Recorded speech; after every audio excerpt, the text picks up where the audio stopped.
dari Kota Bumi, nanti adu nyiprat. Gimana sih rasanya jalan ini? Tanjakan Tarahan itu mistis. Gas terus. Dulu waktu kecil saya sering melihat secara langsung tindakan kriminal begal, mulai dari orang dibacok, orang ditodong pisau, dan lain sebagainya. Jadi sebentar lagi sampai. Asik. Aduh, nggak sabar. Halo teman jurnal, balik lagi di channel saya, Jurnal Catatan Kaki. Kali ini saya bakal mendokumentasikan perjalanan saya ke Jakarta. Perjalanan dimulai dari kota asal, Kota Bumi. Kurang lebih perjalanan makan waktu ya 12 jam sih kira-kira. Sebelum berjalan, hendaknya kita kan sendiri ya. Saya set dulu ke 0 km. Sebelum jalan juga saya bakal isi bensin dulu ya. 50.000 mbak. 50. Tadi hujan deras mbak. Oke. Biasanya sih ke Jakarta itu full tank itu sekitar 100.000, masih nyisa sampai Jakarta. Oh ya, tujuannya sebenarnya bukan Jakarta banget ya. Tujuannya itu Ciputat nggak jauh dari Jakarta sih, cuman ya 2 menit lah kalau naik motor dari Ciputat ke Jakarta. Oke, bismillahirrahmanirrahim. Sekarang jam berapa ini? Jam 4.56 kita start dari Lampung Utara. Sebenarnya nggak lanjut langsung ke Jakarta, kita mampir dulu ke udah deh nggak apa-apa kita aja, soalnya kan yang nonton kalian juga ya. Jadi saya mampir dulu ke Natar, terus subuh atau pagi nanti lanjut jalan ke Jakarta. Kenapa saya ke Jakarta? Karena kabarnya perkuliahan secara offline tatap muka itu bakal dimulai. Jadi ya seenggaknya mempersiapkan diri dari sekarang. Nanti adu nyiprat. Buat kalian yang belum tahu rute perjalanannya, nih saya akan tunjukin ya. Nih kita mulai dari Kota Bumi, terus kota selanjutnya itu Lampung Tengah, habis Lampung Tengah, Lampung Selatan atau belum Kota Bandar Lampung, kemudian Lampung Selatan, Kalianda termasuk Lampung Selatan sih, dan terakhir di Pulau Sumatera yaitu Bakahuni. Sampai di Bakahuni kita naik kapal. Rencananya sih bakal naik kapal eksekutif ya, yang baru itu, yang fasilitasnya lebih mantap dari reguler. Habis naik kapal sampai di Merak, Pelabuhan Merak, dan seterusnya sampai ke Jakarta. Aduh basah, buset. Ya tadi habis hujan, deras sih katanya. Gas terus. Jadi sorry banget kalau misalnya saya nggak banyak bicara, karena saya sendiri harus fokus kan kendarain motor ya. Jadi sesempatnya aja. Dan mungkin saya sendiri buat videonya per kota. Belum tahu sih nanti ke Ciputatnya lewat Jakarta atau nanti lewat Tangerang Selatan. Oke, kita sedang berada di Bandar Jaya. Jadi Bandar Jaya itu ibu kota Lampung Tengah. Dari Lampung Utara ke Bandar Jaya itu tadi ya normalnya itu ya sekitar 30 menit. Cuman tadi saya jalannya agak lambat karena yang pertama mungkin jalannya itu gak enak banget untuk dipakai jalan agak cepat atau ngebut lah gitu. Jalannya itu bergelombang. Yang kedua, tadi banyak banget kendaraan. Mungkin karena sore dan ini weekend ya, jadi banyak banget yang lalu lalang, dan itu yang ngehambat saya jalan lebih cepat gitu. Jadi ya udahlah, santai aja.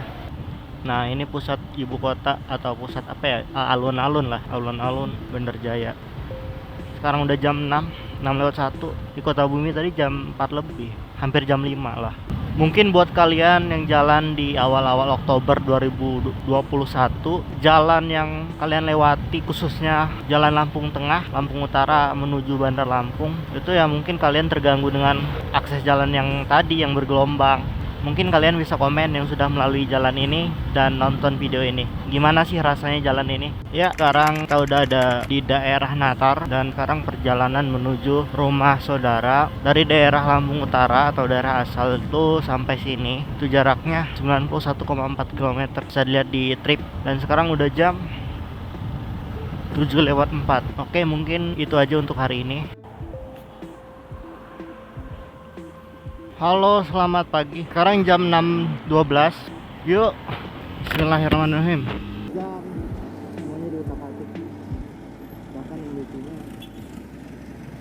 Jadi Natar ke Bandar Lampung ini ya sekitar 15 menit lah.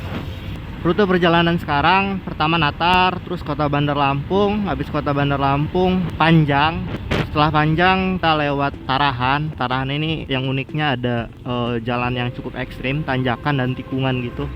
Dan orang-orang bilang di sini atau di Tarahan, tanjakan Tarahan itu mistis.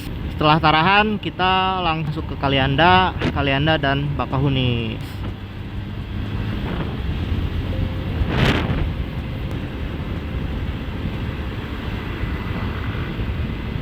Pada jalan jauh semua nih kayaknya hari ini. Kita udah mau masuk ke Kota Bandar Lampung. Itu di depan ada tuh selamat datang Kota Bandar Lampung. Kelihatan belum? Tuh. Oke, Bandar Lampung udah lewat. Kita sekarang menuju Panjang. Nah, jalur dari Bandar Lampung ke Panjang ini kabarnya rusak ya. Rusak dalam artian nggak enak lah, banyak lubang. Dan kalau dipikir-pikir kembali, jalan dari Bandar Lampung ke Panjang itu emang rusak terus. Nah kan tuh, nggak pernah ngerasain jalan mulus di sini selama bepergian jauh gitu. Pasti aja diperbaikin jalannya.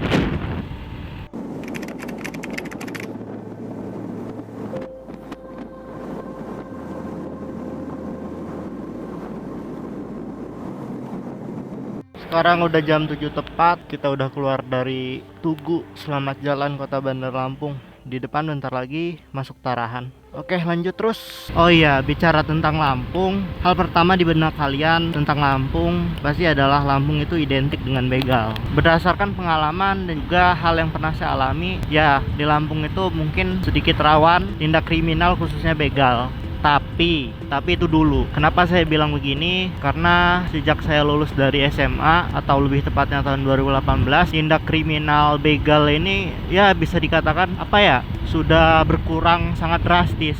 Dulu waktu kecil saya sering melihat secara langsung tindakan kriminal begal, mulai dari orang dibacok, orang ditodong pistol dan lain sebagainya. Waktu saya duduk di bangku SD, pulang sekolah ceritanya, dan saat itu saya masih di rumah nenek, ada kerumunan orang-orang ramai di depan rumah. Ternyata itu adalah begal, dan begalnya itu mengancam senjata tajam kepada korban. Yang saya lihat waktu itu, korban dan pelaku begal itu berebutan kunci motor. Jadi bapak yang dibegal waktu itu, yang dibegalnya kan ibu dan juga bapak-bapak ya, sama anaknya. Dan bapak-bapaknya ini ngotot nggak mau ngasih kunci motornya ke begal. Akhirnya begalnya itu ngelakuin tindakan kekerasan lah. Kalau nggak salah waktu itu dibacok sampai ada darahnya, ada bekas darah di panjang jalan. Jadi orang-orang sekitar itu nggak berani untuk nolongin. Jadi begalnya itu di tengah jalan nih. Begalnya di tengah jalan, lagi rebutan kunci motor. Tapi orang-orang nggak berani melintas di jalan tersebut. Jadi mereka nunggu aja sampai kejadian itu berakhir. Ya gimana, orang begalnya juga megang senjata terus ngancam gitu, takut lah. Kemudian waktu saya SMP yang paling saya ingat itu waktu itu saya lagi duduk di depan rumah, ngeliatin jalanan orang lalu lalang, dan saat itu juga ada teman saya ngelihat ada orang nodong pistol. Jadi motor si pelaku begal ini menyerempet atau mendekati korban dan dia nodongin pistol.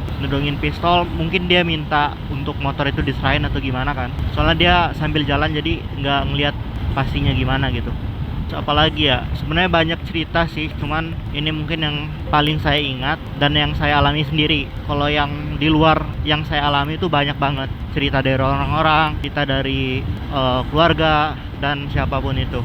Dan ini tanjakan Tarahan, tanjakan yang katanya terkenal angker sih. Boleh percaya, boleh enggak, tapi yang pasti harus dihormati lah. Oke, lanjut cerita tentang begal.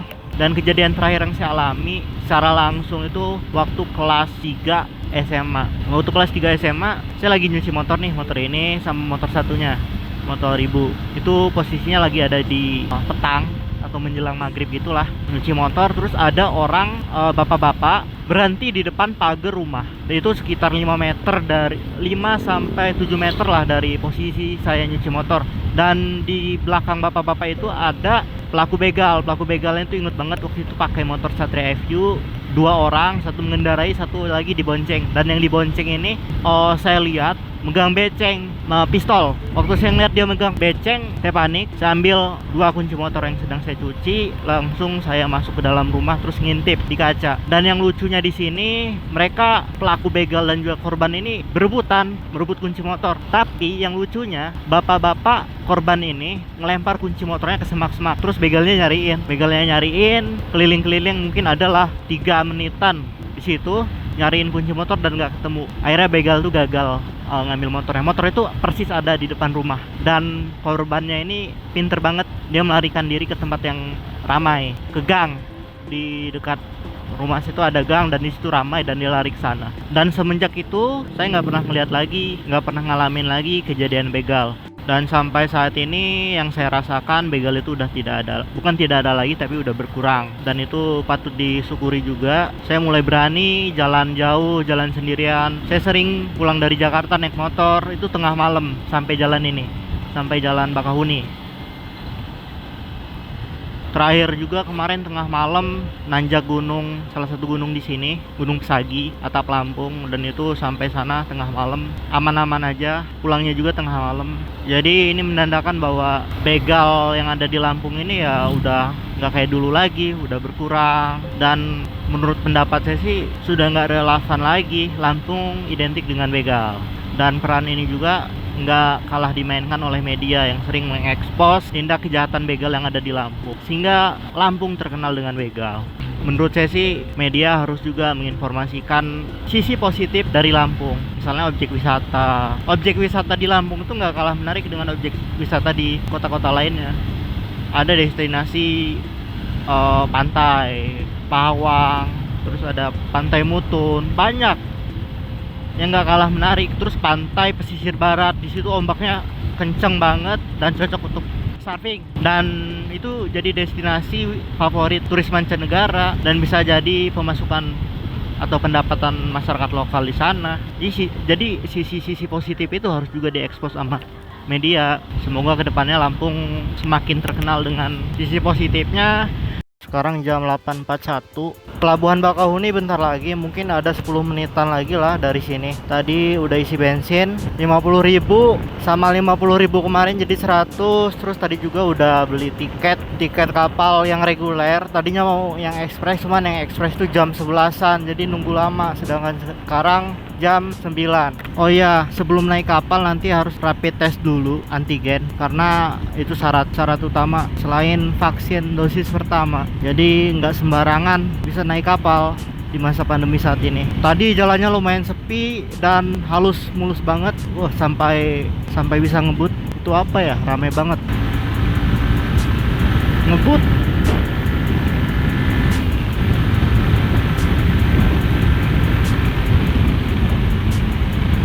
Sekarang kita udah ada di sekitar pelabuhan Bakahuni. Kalau teman-teman lihat itu di depan ada lautan, jadi itu pelabuhannya. Saya lagi nyari tempat rapid test dulu. Kondisi cerah tapi sedikit berkabut. Banyak kapal-kapal yang lagi bersandar tuh. Akhirnya hasil rapid test antigennya negatif. Parah sih kalau misalnya dia positif. Saya mesti balik lagi ke rumah. Emang udah jauh, capek, makan biaya banyak. Mana jalur motor? Oke, bentar lagi masuk dermaga. Tadi Telkomsel gangguan dan tiketnya belum sempat ke download. Aduh, Telkomsel. Akhirnya bisa ke download. Ini rapid testnya, mas. Iya, vaksinnya ada, cuman susah nih ngambilnya. Jam 9.12 kita udah masuk dermaga. Mana ya? Oh ya, di mana nih? Aduh, di mana? Ini ya.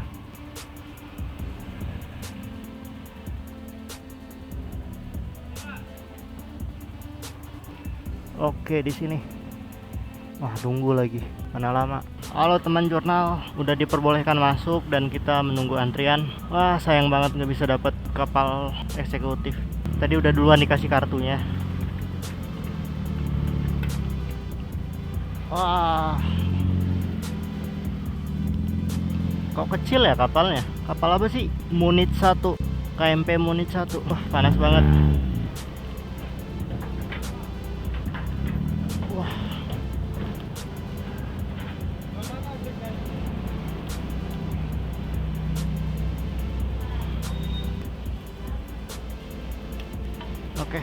sudah sampai. Jadi kita nunggu kapalnya berjalan. Jadi kita udah ada di kapal.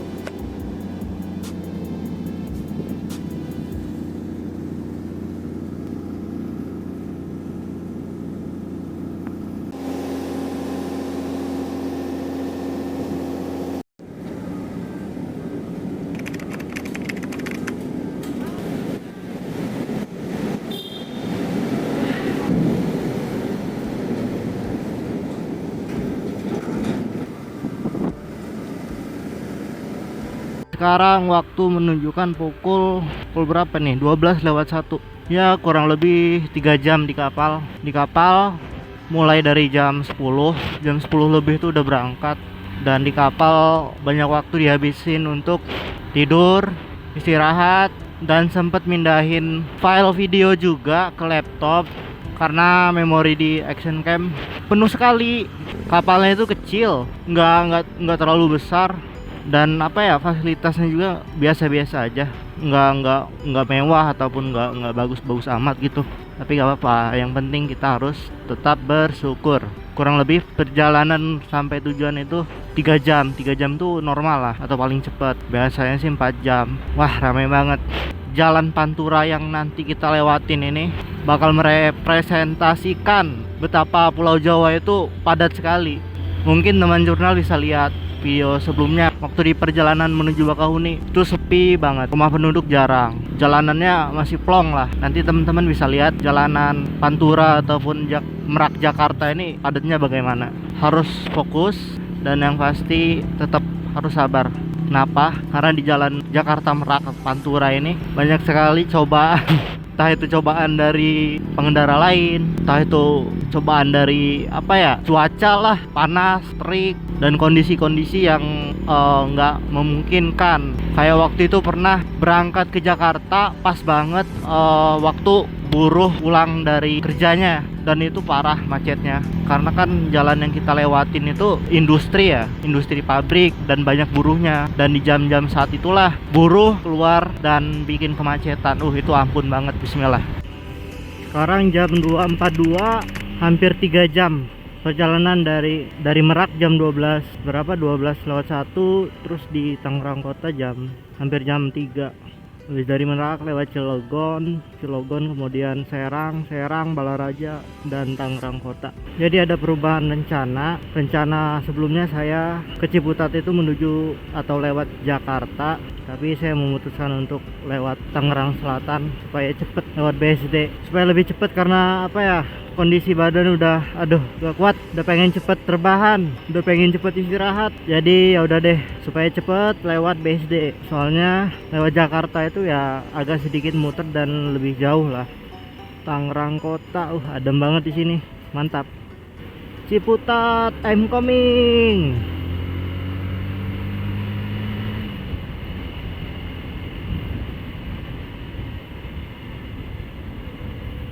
Sekarang jam 3.47 udah ada di BSD. Sempet kehujanan tadi sekitar 30 menit, jadi neduh dulu. Ya, sampai Ciputat paling 15 menit kurang lah dari sini. Jadi sebentar lagi sampai.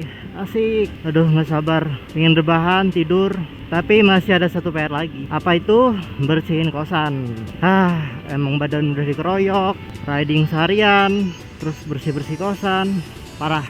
Jadi total perjalanan hampir 4 jam ya. Dari Merak sampai hitunglah BSD. Kemudian dari Natal ke Bakahuni kurang lebih 3 jam, 7 jam jadinya. Dan dari Lampung Utara ke Natar 2 jam, 9 jam. Jadi total perjalanan menuju Ciputat dari kota asal Lampung Utara itu 9 jam. Wow. Dan total jarak tempuh 338 km dari Lampung Utara menuju Ciputat. Ya, hitunglah Ciputat ya, karena BSD dekat banget dengan Ciputat. Akhirnya sampai juga di tanah Ciputat. Tumben nggak macet. Biasanya jalan ini macet. Sekarang udah jam 4.38, yang harusnya 15 menit dari BSD sampai Ciputat. Tadi udah hampir makan waktu 1 jam lebih. Motor ini sempat overheat karena macet, parah banget tadi macetnya. Untungnya overheatnya di depan Indomaret dan saya melipir ke Indomaret, nyantai-nyantai sambil nunggu macetnya terurai, overheatnya juga mulai dingin, dan lanjut lagi. Ini dia UIN Ciputat, tapi kasihan masih online jadi belum ramai. Mungkin videonya sampai sini dulu. Jadi jarak tempuh Lampung Utara ke Ciputat via BSD tapi nggak jadi lewat Jakarta itu 346,9 km. Mungkin cukup sampai di sini video vlog atau dokumentasi perjalanan saya solo touring San Mori terjauh atau apapun itu. Demikian saya tutup. Jangan lupa like, komen, dan subscribe ya teman jurnal, dan nantikan video-video berikutnya di Jurnal Catatan Kaki. See you, bye bye.